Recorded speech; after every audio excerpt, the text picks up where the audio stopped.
potentially landmark trial is just underway in Los Angeles, asking whether social media companies deliberately try to addict children to their platforms. There's only one plaintiff. That's a 20-year-old girl known in the case as KGM. She claims that over the last decade, social media platforms like Meta's Instagram, Google's YouTube, as well as TikTok and Snap, have made deliberate design choices to keep kids hooked onto their screens. Now, the trial's taking place in a Los Angeles courtroom with plenty of lawyers, but no cameras, only sketch artists. And some media watchers see an existential threat to the social media companies financially, but also if tech companies are forced to change the way their products work. It's an avenue where secret documents are disclosed to the public. Yeah. So right now we've got the documents where internally they're worried that they're the same as big tobacco with their addictive algorithms and things like that. But that doesn't go public unless we have a case like this. That alone ratchets up the pressure. Transparency is a great disinfectant. So here's a bit of what social media companies Meta and Google have been saying. In a statement, Mark Zuckerberg's Meta, which owns Instagram, said these lawsuits misportray our company and the work we do every day to provide young people with safe, valuable experiences online. And Google owns YouTube, and Google spokesperson Jose Castañeda said these allegations in these complaints are simply not true. Providing young people with a safer, healthier experience has always been core to our work. Tech journalist Varsha Bansal is covering the trial in Los Angeles and has just popped out to her car to speak to us. Thank you so much for joining us. So we have just one plaintiff against the might of multi-gazillionaire tech giants. Does she stand a chance? It's going to be tough to say if she stands a chance, but what is interesting and what is unique about this case is the kind of documents and evidence that is going to come out in the trial itself. They are comparing the product, it is a product liability case, and they're comparing it to big tobacco. And the reason they're doing that is previously social media companies had the immunity of Section 230 of the Communication Decency Act, which basically meant that the content that is being provided, posted by users, platforms are not liable for that. But the case itself now is saying that it's not about the content, but about the product features, which is features like infinite scroll, autoplay, and the like button, things like that. These are addictive features, especially for children. And that is the argument that the plaintiff's attorneys are trying to make, and that is the argument they've made even on day one yesterday. OK, so tell us more then about what the plaintiff says social media companies did to her.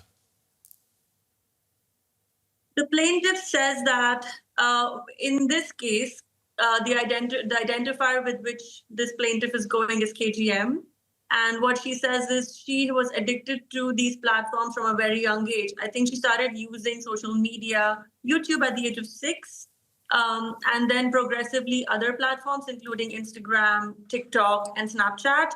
And what she said is that the addictive features of the platform, like infinite scroll, autoplay, all of that got her addicted and led to mental depression. That's one of the claims that the plaintiff currently is making. Right. And how is it that we are just looking at one plaintiff? Because normally, would you not expect this to be a sort of, what do they call it? Lots of people taking a joint action against the tech companies? Yeah, class action suit.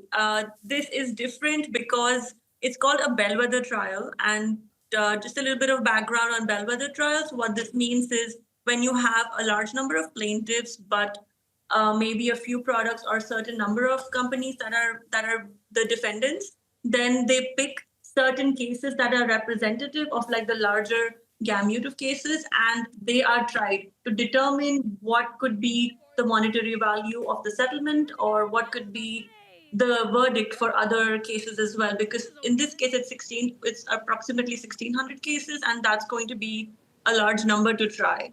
So as of now, we are not sure about the number of bellwether trials they've picked, but this is first of the many that are going to be tried this year in the court of LA. All right, so she says, you got me hooked to this addictive technology. What have they been saying? How have the social media companies been responding? The first thing that the social media companies are saying that it is not their platform. It is the fact that they are posting user content. So if somebody is addicted to the content, it is because of other users and not that the platform is responsible for it. And there are many other arguments. The second argument is that there is no clinical definition called social media addiction. So, and even if there is social media addiction leading to mental depression or mental health issues, they say that it is not because of the platform, but like several other things that would have happened in the plaintiff's life that can have that impact. That was an argument that was expected, and from what I hear, that was an argument that was made yesterday by Meta's lawyers. OK, so this is going to run for a number of months, so we'll see how it pans out. Journalist Varsha Bansal, thank you so much for talking us through that. Now, one of the people watching this trial closely is Roome from the UK. Ellen lost her son Jools to suicide in 2022. He was just 14 years old. Welcome to DW. We can talk about Jools' difficult story in a moment. First, though, can you tell us why you felt you had to travel all the way from Great Britain to Los Angeles for the start of this trial? I've met many of the other American parents before when we were out in New York last April, and I wanted to come to stand united, shoulder to shoulder with another country that's going through the same issues that we're having in the UK, as you are in Germany, as many people are all over the world. And this is a global problem, and we need to come together and make a difference for the rest of the children that are still here. OK, so I know you lost your son Jools to suicide when he was just 14. What made you think social media was behind his death? There was nothing found offline. So in the inquest, there was no mental health, there was no sign of any bullying, he had plenty of friends, so there was nothing ruled at all. And it was just put down as a narrative of how he ended his life. And I said, well, if there was nothing offline, what was online? And I went to the social media companies to try and obtain his details and found that as a parent, you have no legal right to see what your children are looking at online. I've been campaigning in the UK for something called Jools law, which would be the automatic data preservation. When a child dies, within 5 days, the data should be preserved. Once we can know what children are looking at, we can hold these social media companies accountable.